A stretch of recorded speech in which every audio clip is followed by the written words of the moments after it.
Hello and welcome to another Life Beyond Bricks video. So in this one, I think what we'll do is we will go through all of the off-gridify bits we've done to the Frankia.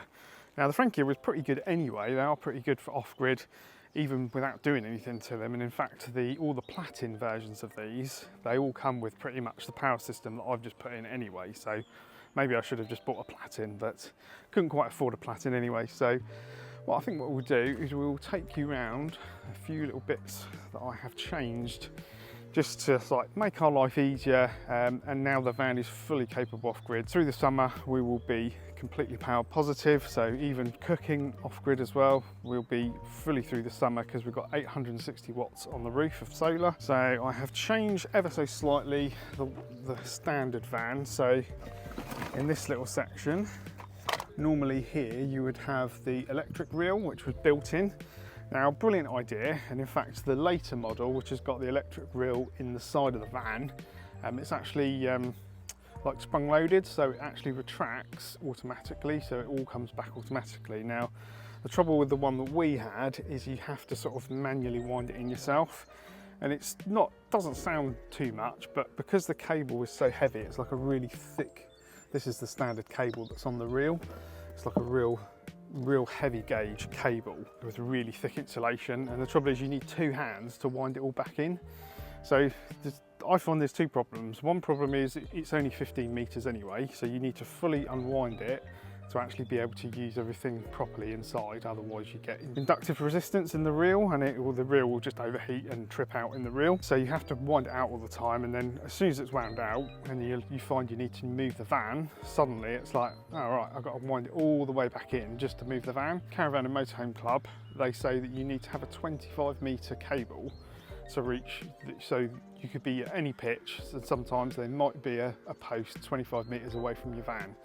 So this is why they say you need a 25 meter cable. So of course, with the 15 meter one, it means you've got to carry a cable around with you anyway. So you've got to carry a 10 meter cable around so that you can make up for the 25 meters. So I've decided to just go for a straight 25 meter normal EHU hookup cable. So I've put my hookup now is on this socket, and I do also have this, which is an outside socket.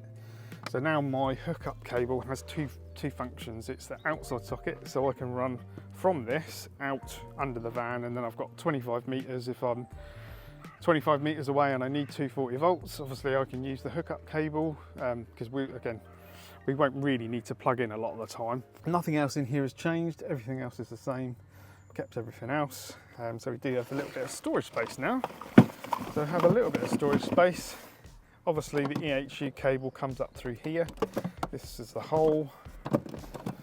So that is what I've changed in there. We go round the back, I will show you the power system that I've just put in. So a lot of the platins have all of this already, so I kind of should have bought a platin really, but I suppose it was kind of fun putting all of this in. So what I'll do is I will work from the left hand side.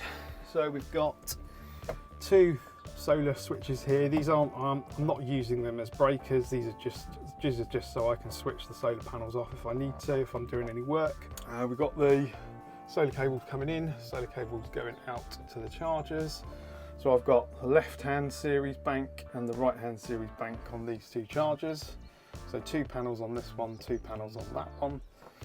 All the panels are 215 watts each. So pretty much everything in here blue is new.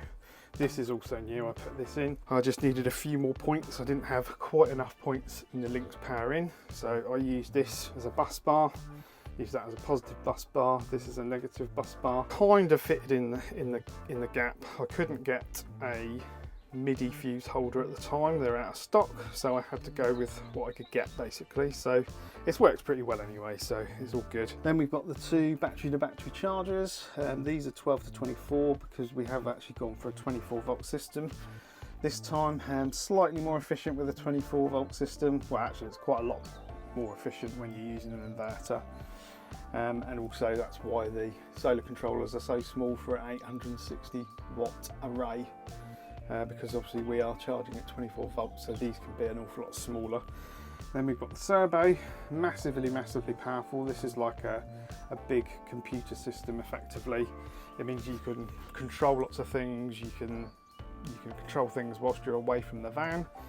You can turn the inverter on and off and program all sorts of things. It is so powerful, that system, and it's more designed for sort of big off-grid systems, but they do work quite well in the vans as well. We've got Fogstar Drift Eco batteries, so two 305s. So we've got 305 amp hours at 24 volts. Got a battery balancer. Whilst the batteries can internally balance themselves, they can't balance themselves from one to the other because we're running them in series.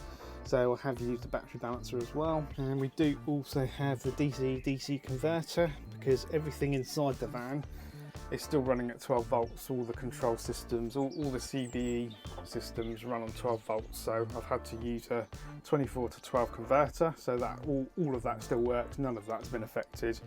But yeah, everything else that I can run on 24 volts, I do run on 24 volts. So moving across, we've got the battery shunt. Pretty self-explanatory. Again, this is the smaller version, the 300 amp, because we're at 24, so we're half the amps that you would normally use on a 12 volt system. Yeah, everything else fits quite nicely in there. We've got the main bus bar system, which has been converted so I can run MIDI fuses. They're quite an easy conversion to do, but it's actually much cheaper to go for this than it is to go for separate bus bar systems and then separate fuses. So yeah, it's quite a nice system. It makes it nice and tidy as well for cable routing. Then I do have a 2-channel fuse box as well. So this is for all the extra stuff that I've put in. So we've got DC outlet here. So this one's 12 volts because this is on the 12 volt side. And then on the 24 volt side, we've got, oh, hello, you come to help? You come to help? Are you inspecting? Yeah, you want to get in that double floor, don't you? She's obsessed with the double floor. She's trying to get her fat head through that hole.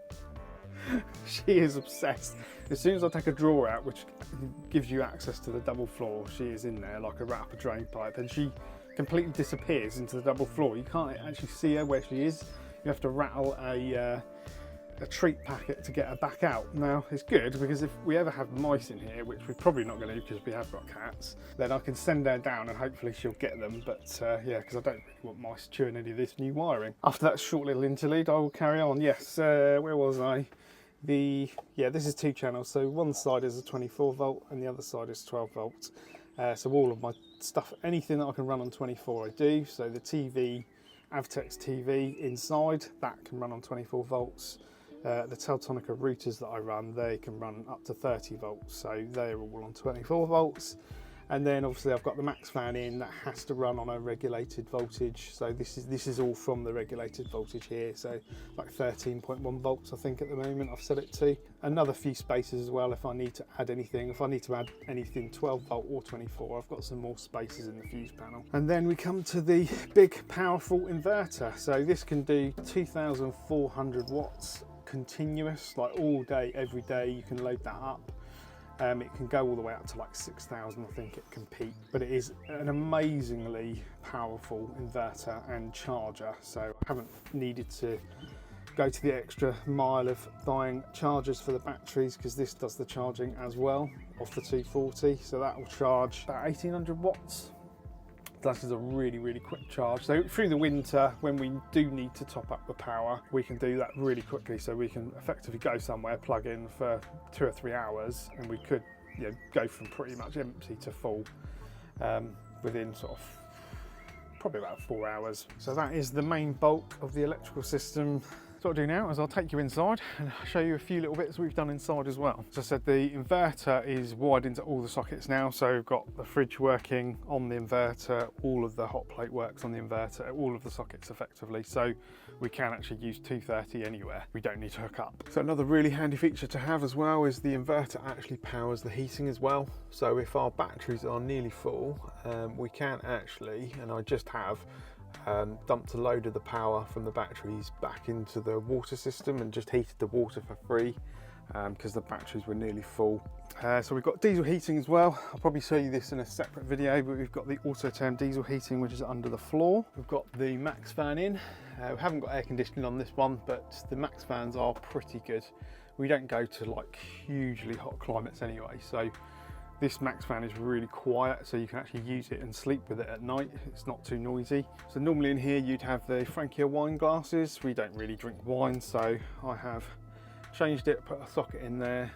So we've got the slimline espresso machine, so we've got that coffee machine which we can obviously use off grid as well. Put some other sockets down here in ours. There was no sockets here before, so I've got a 240 and 12 volt socket there, and there is the servo screen right there. And then this side we've run cables to. We've got, this is my sort of little comms cupboard. We've got 2 Teltonica routers running, so we've got 2 phone contracts, so we're sort of double speed. Obviously Starlink's probably the best off-grid solution at the moment, but I just can't justify the price, so I'm running 2 data SIMs. One is an EE SIM and the other one is a Smarty SIM. Both of them are capable of 5G, so we generally get, on the low side, we generally get about 50 meg. And on the high side you get like ridiculous, like 500 meg if you're on 5G, and it's still probably half the price that Starlink is. So yeah, I've got those running.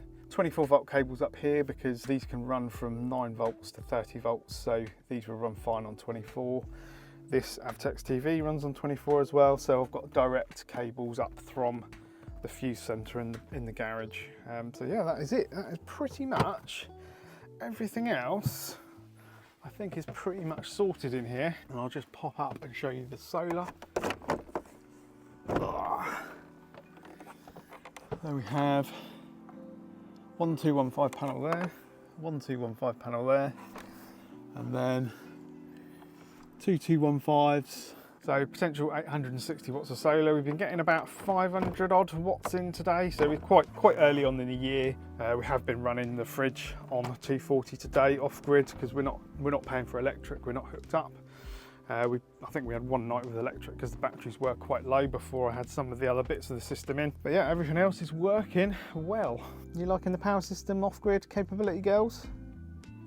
Yeah, pretty much. That's what I expect from them. But anyway, that is a little upgrade tour of our van. As you can see, it is a different day. If you have been watching, thank you for joining me. Thank you for putting up with all of my technical drivel that I go through, because I am a little bit of a nerd, so obviously I have gone through quite a bit. But it's fairly complex electrical system. You don't need a complex system like that, but obviously we do live in the van full time, which is why we have that. There's still probably 2 videos to come, so I've got the diesel heater video and the max fan fitting video as well to come, so those will come little technical videos. But other than that, hopefully we will actually get out in places like this and actually use the van as it was intended. No, I love the new system. It's lovely to not have to worry about power again, and with the diesel heater, even though obviously the weather's like this, it's still cold in the evening, so we really missed that over the winter. So yeah, the diesel heater is working out really well. So good, and the max fan as well. I'm just so happy to have it all back to how we need it, so I'm loving it. Well done. Thank you. All right, I'll see you in the next one. Bye.